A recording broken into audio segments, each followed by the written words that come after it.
بسم اللہ الرحمن الرحیم۔ ابو ہریرہ رضی اللہ تعالیٰ عنہ سے مروی ہے، رسول اللہ صلی اللہ علیہ وآلہ وسلم نے فرمایا، میں تمہیں 3 باتوں کا حکم دیتا ہوں اور 3 باتوں سے منع کرتا ہوں۔ میں تمہیں حکم دیتا ہوں کہ اللہ کی عبادت کرو اور اس کے ساتھ کسی کو شریک نہ کرو۔ اللہ کی رسی کو مل کر مضبوطی سے تھام لو اور فرقہ فرقہ مت بنو، اور جس شخص کو اللہ تعالیٰ نے تمہارے معاملات کا نگران بنایا ہے اس کی اطاعت کرو۔ اور میں تمہیں فضول گفتگو، کثرت سوال اور مال ضائع کرنے سے منع کرتا ہوں۔ قیس ابن عبادہ سے مروی ہے، کہتے ہیں کہ ہم نے عمار رضی اللہ تعالیٰ عنہ سے کہا کہ تم اپنی لڑائی کے بارے میں کیا سوچتے ہو؟ یہ تمہاری اپنی رائے ہے؟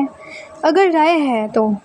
رائے تو درست بھی ہو سکتی ہے اور غلط بھی ہو سکتی ہے،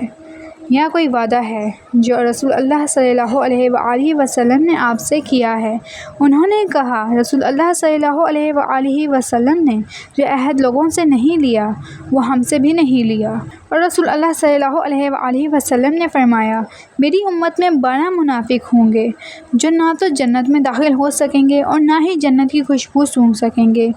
جب تک اونٹ سوئی کے سوراخ میں سے گزر نہ جائے۔ ان میں سے 8 ایسے ہوں گے جنہیں ایک پورا ہی کافی ہوگا، آگ کا ایک شعلہ جو ان کے کندھوں میں سے نکلے گا اور آخرکار ان کے سینوں میں ظاہر ہو جائے گا۔ ابو ہریرہ رضی اللہ تعالیٰ عنہ سے مرفوعاً مروی ہے کہ جب تم میں سے کسی کا خادم کھانا بنائے جس کی گرمی اور مشقت اس نے برداشت کی ہے تو وہ اسے بلائے اور اپنے ساتھ کھانا کھلائے، اور اگر نہ بلائے تو اسے اس کھانے میں سے کچھ نہ کچھ دے دے۔ حضرت ابو ہریرہ رضی اللہ تعالیٰ عنہ سے مروی ہے کہ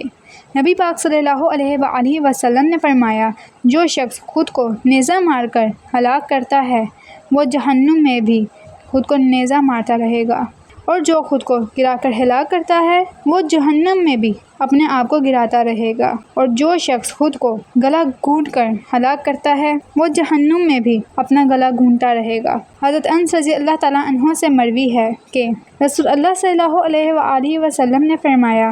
اللہ تعالیٰ مومن کی نیکی کے بارے میں ظلم نہیں کرتا، دنیا میں بھی اس کے بدلے اسے رزق پہنچایا جاتا ہے اور آخرت میں بھی اس کا بدلہ دیا جائے گا، جبکہ کافر کو اس کی نیکیوں کے بدلے جو اس نے اللہ تعالیٰ کے عمل کیے ہوں گے دنیا میں بدلہ دے دیا جائے گا۔ جب وہ اللہ سے ملاقات کرے گا تو اس کی کوئی ایسی نیکی نہیں ہوگی جس کے بدلے اسے اجر دیا جائے۔ حضرت موسیٰ رضی اللہ تعالیٰ عنہ سے مروی ہے کہ رسول اللہ صلی اللہ علیہ وآلہ وسلم نے فرمایا، اللہ تعالیٰ رات کے وقت